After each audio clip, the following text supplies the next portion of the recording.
El tema sobre la mesa con Raúl Frías Lucio. Estamos en el tema sobre la mesa. Gracias por acompañarnos. Saludo con mucho gusto a Víctor Hugo Hernández, nuestro analista de este espacio. Víctor, ¿cómo estás? Qué gusto saludarte. Oye, qué silencio, ¿no? Qué silencio, sin tener mañanera, sí, sin tener campañas. No sé si estos momentos, esta veda que nos permite estos momentos de reflexión, sí, y que finalmente tenemos este espacio, hoy escuchar la radio en la mañana, hoy ver la televisión, sí, fue completamente diferente, Víctor, hasta el ánimo cambia. Sí, Raúl, mira, tienes toda la razón y cómo lo irregular y lo anormal lo volvemos natural y normal en esta sociedad que tiene tantos problemas de ordenamiento y de regulación. Y esto viene a cuenta por la manera como están reguladas las reglas y las leyes electorales, el comportamiento de los partidos políticos, las infames cantidades de dinero que se tiran y que no sirven para nada y que terminan en manos de los partidos políticos y de no pocos políticos corruptos en este país. Y son tantas las cosas que no funcionan como debieran en este país que no sabe uno ni por dónde empezar. Sí. Y de eso te das cuenta cuando caes en el dato de que el ruido, las campañas, los spots, las voces chillantes de los locutores y de los propios aspirantes, que muchos son fatales para poder expresarse, te están atiborrando durante una larga temporada. Eso es una contaminación ambiental, Raúl, que termina enfermándote, ¿eh?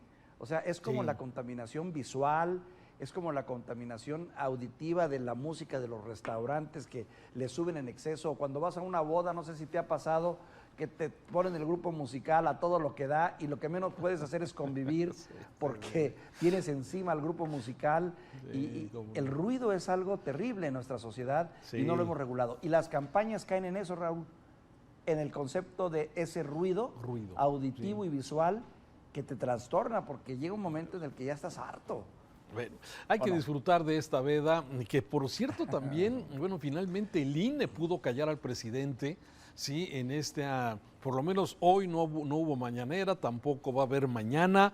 Bueno, le costó mucho trabajo porque el presidente no se cayó, a pesar de que la ley le pedía que no hubiera intervención. Finalmente, bueno, tenemos estos dos días, jueves y viernes, sin mañanera, sí, que, bueno, finalmente se vio obligado el presidente a no hacerlo, porque, bueno, ya será cuestión de los análisis. Ese es otro tema, Raúl, ¿eh? En la historia va a quedar, fíjate nada más que irónico, un presidente que en su momento recriminó, alegó, peleó, se fue contra Fox con todo, a quien tú recordarás, no lo bajaba de chachalaca por su intervención, y hoy te das cuenta que lo que Fox hizo en su momento no es ni la 10ª parte de lo que este presidente ya en el poder revirtió.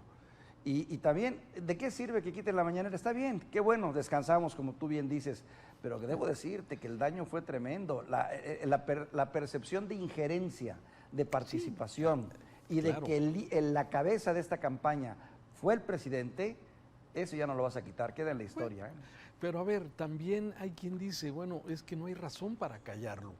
O sea, pero entonces aquí el tema es que cambiar la ley, modificar la ley para que entonces, bueno, pues se pueda decir todo, y pueda tener intervención y pueda hacer campaña y promover, pero bueno, estas son cosas que si la ley es así, acatarla, pero bueno, ya será uno de estos temas. Bueno, esto ya es parte de este tema.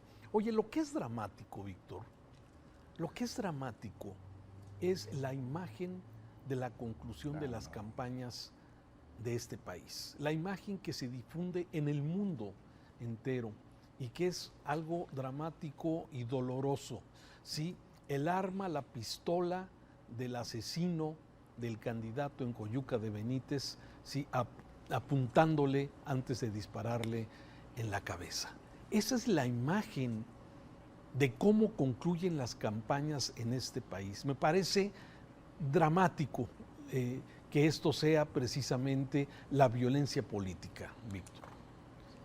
Hay ciertas imágenes, Raúl, que se le quedan que quedan en el consciente y en el inconsciente colectivo de una sociedad, y yo no me atrevería a decir, mi querido Raúl, que la imagen que vamos a recordar más en estas campañas electorales que ya terminaron, gracias a Dios, no es las fiestas de cierre, no es los discursos, no es los debates, sino precisamente estas imágenes que ahora estamos viendo. Esas son las que se van a quedar en el colectivo de una sociedad. Así como en su momento, y digo, se van a quedar por lo impactantes, por lo dramáticas, por lo terriblemente injustas y dolorosas, porque es increíble cómo hoy en día, con el hecho de que todos estamos hipercomunicados, pues eres tú testigo de cómo una persona le quita la vida a otra en tiempo real y con todo el lujo de que puede ser la cruda y dura realidad. Entonces, eso es la imagen que se nos va a quedar, como también otras imágenes de este sexenio, como el Jeep atascado en su momento, lo recordarás, que también creo que va a ser icónica en esta administración, y otras tantas que ahí ahorita no me vienen a la cabeza, pero que son parte ya de esa historia visual cultural de este país. Estas imágenes de este candidato de Coyuca, de Coyuca de Benítez, son terribles y van a quedar grabadas para siempre. Sí, y eso es lo que la violencia que estuvo marcada en estas campañas desde el inicio hasta el final. De acuerdo con Integralia, sí incluye 232 asesinatos con el de ayer de Coyuca de Benítez. En fin, estas son lamentablemente la realidad que tenemos en esta campaña. La violencia, a pesar de que desde el atril presidencial se dice que hay paz y tranquilidad, Víctor. Bueno. Ahora, fue la imagen de Alfredo Cabrera que le dio la vuelta al mundo, no solo a México, al mundo, porque la he visto en otros noticieros internacionales. La imagen de Alfredo Cabrera, líder, candidato del PRI, PRI-PAN, PRD, que por cierto, tengo entendido, iba como puntero, pero la verdad es que esta imagen simboliza todo ese número de fallecidos que supera los 300 y que ha hecho de este proceso electoral el más violento de la historia, a pesar de que el presidente dice, es que va a ser un proceso electoral limpio, ya no lo fue. La jornada electoral en sí, al menos en su primera etapa, ya no lo fue. No, terrible. Bueno, así están las cosas. Oye, y el tema de hoy en Vega Noticias, me parece que es un tema muy delicado, el tema de la crisis hídrica, la falta de agua, el calor. Estamos hablando ya de cómo se encuentran la mayoría de las presas de este país. Estaba revisando el reporte de la Comisión Nacional del Agua, en el reporte de presas. Ya hay estados, Víctor, que verdaderamente es dramático lo que está pasando con las presas, que de alguna forma es la acumulación de agua, o los vasos de agua como lagunas, lagos, que también están en situaciones dramáticas. Yo destacaría el estado de Guanajuato, el estado de Querétaro, el estado de Sinaloa, el estado de Sonora, Jalisco y Michoacán, como los estados que tienen la principal crisis hídrica por falta de agua. Mira, te voy a dar algunos datos. Guanajuato, por ejemplo, sí, de 9 presas principales, porque hay muchas presitas, pero de las principales 9 presas que tiene, sí, están secas, es decir, secas, sin nada de agua. El que se llama el Papalote, las Pañolitas, la Yuriria, que es una laguna, y la Soledad. Sí, están realmente secas, es decir, con 0 agua. En el caso también dramático de Sinaloa, por la calidad y por la cantidad de agroproductores que viven de esto, sí, también es grave la crisis. De sus 11 presas principales, sí, hay algunas que ni siquiera tienen el 10% de su capacidad, es decir, están abajo del 10%, y me refiero, por ejemplo, a El Mahoné, a la Sanalona, a El Sabino, al Guamúchil, a la empresa del Bajurato y otras que son del estado de Sinaloa. Son ejemplos muy claros de que estamos pasando verdaderamente una crisis por el tema del cambio climático, la falta de agua y otra cosa importante, el mal uso, el que no reusamos el agua, Víctor. Raúl, fíjate que el problema del agua es el ejemplo acabado de lo que es un país que no ha sabido ser eficiente en el manejo de sus recursos, y esto a través de los diferentes partidos que nos han gobernado y de los diferentes gobiernos que hemos tenido. Porque si te pones a estudiar el tema del agua en este país, vas a encontrar ejemplos aislados de actos increíbles, milagros realmente de tecnología y de esfuerzo por hacer llevar agua a ciertos lugares y comunidades, como en su momento a la Ciudad de México o esas grandes presas que abastecen a muchas de las ciudades.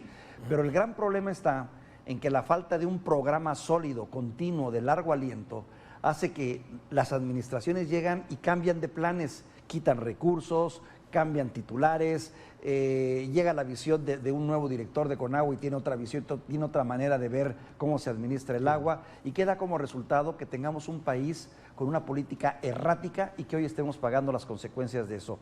Problemas en nuestras presas, problemas en nuestros ríos, problemas en la conducción hidráulica en las ciudades, problemas prácticamente en todas partes, una calidad del agua desastrosa y caray, y eso se debe a la falta de un plan rector que se siga y se respete, y no que se esté reinventando cada 6 años como ocurre en este país. Sí, y yo le agregaría también a que hay un desorden en el tema de las concesiones públicas para poder extraer agua. Claro. ¿Sí?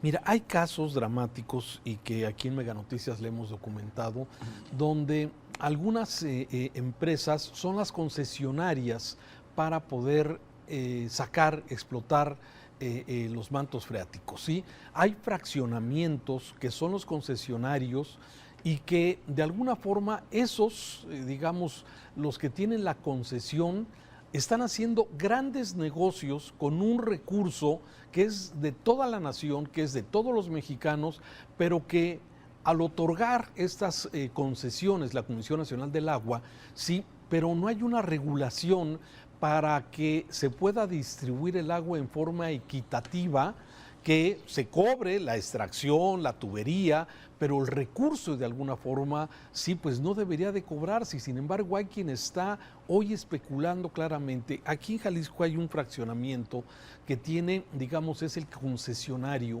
pero ellos deciden a quién le dan agua y a quién no, a pesar de que el perímetro que le corresponde de acuerdo a la Comisión Nacional del Agua, tendrían que distribuir el agua en forma equitativa, la poca que hay, en forma equitativa, sí, entre un perímetro, entre un grupo, en varias colonias, pero hacen un gran negocio porque ellos deciden a quién y cuánto, ¿sí? Y esto pasa también en Michoacán, y esto pasa en Jalisco, y esto pasa en muchas partes, donde los concesionarios están haciendo grandes negocios y ellos deciden qué. Entonces, hay un desorden en toda esta parte para que todos los mexicanos, en forma equilibrada y desde luego en forma justa y equitativa, tengan este recurso que estamos viendo que está muy complicado. Entonces, por ejemplo, en la agricultura se va el 70% del agua dulce.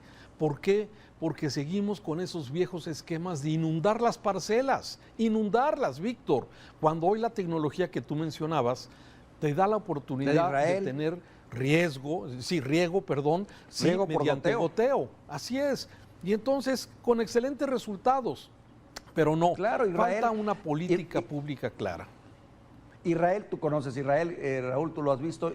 Yo también he tenido la oportunidad de estar en esta tierra y te das cuenta, es una zona desértica, árida, completamente, y sin embargo tienen una eficiencia para manejar el agua, precisamente por eso, porque saben, le han metido tecnología, le han metido visión. Ellos fueron los que desarrollaron en la época de los 40 el sistema de riego por goteo, que hace mucho más eficiente. El 70% del campo mexicano adolece de eso, y bueno, a lo que voy es que se tiene que entrar, esta nueva administración que llega, Raúl, forzosamente tiene que hacer una reestructura total en cuanto a cómo estamos utilizando el agua. Incluso tiene que iniciar una campaña para que nosotros los mexicanos cambiemos nuestra visión y relación en función del agua, porque tenemos la idea de que el agua debe ser regalada, debe ser gratuita, y por ello la desperdiciamos de una manera impresionante y irresponsable. El día en que falta, ese día sí, brincamos, exigimos y reclamamos, pero cuando se trata de cuidar, dejas la llave abierta, prendes el grifo, no tienes el menor empacho en estar regando tu jardín o lavar tu carro con manguera. Tenemos que cambiar en muchos sentidos, mi querido Raúl, y ojalá con el pretexto del inicio de una nueva administración podamos iniciar ese cambio, porque de lo contrario nos vamos a quedar como un país desértico, eso ni duda cabe. Hay problemas que no van a desaparecer con un cambio de gobierno. ¿sí? El tema de la cierto, inseguridad, desafortunadamente. el tema de la salud, el tema de la crisis hídrica, de la calidad y de la cantidad de agua. Esos problemas no desaparecen del próximo domingo en adelante, ¿sí? Son problemas que venimos arrastrando de hace ya muchos años y que hacia adelante hay que buscar una solución, desde luego a través de lo que tú ya bien has dicho. Lamentablemente, esta falta de agua nos va a impactar, ya nos está impactando, primero con muchas zonas del país que no tienen agua, donde la gente tiene ya tandeos. León, por ejemplo, sí, la mitad de la ciudad de León está sufriendo de tandeos y así están muchas partes de la República Mexicana. Y además, bueno, no hay peor recurso que el que no hay peor momento que no exista el vital líquido. Y esto va a traer problemas seguramente en la agricultura porque no hay suficiente agua y vendrán seguramente precios altos para los productos básicos y desde luego algunos de ellos productos Raúl, agrícolas. Hace unos meses tuve la oportunidad, gracias a nuestra empresa, de poder viajar por Europa y estar en uno de los países de la Unión Europea. Y algo que me llamó la atención es que por norma y regla, en todos los países de la Unión Europea, el agua de la llave te la puedes tú tomar. Es de una calidad extraordinaria. Y lo ves en España, y lo ves en Francia, y lo ves, es un agua limpia, higiénica, donde la gente va con sus botellas de plástico y llena del grifo, llena su agua para tomar. ¿Por qué en México no podemos tener eso, pregunto? En fin. ¿Sí? Bueno, y aparte, reusarla, Víctor. El problema es que aquí el agua no se reusa, o sea, aquí la usamos y se va al drenaje. Sí, en muchas naciones ya es obligatorio poder reusar el agua 1 o 2 o 3 veces. Sí, bueno, claro. Pero esas son parte de políticas públicas indispensables, necesarias, antes de que llegue ya el día cero, que a veces parece que lo tenemos encima. Víctor, gracias. Un saludo. Te mando un abrazo, Raúl. Hoy el tema sobre la mesa, ahí tiene usted. Lo esperamos mañana, desde luego, y lo invitamos el próximo domingo a votar, no lo olvidemos. El tema sobre la mesa con Raúl Frías Lucio.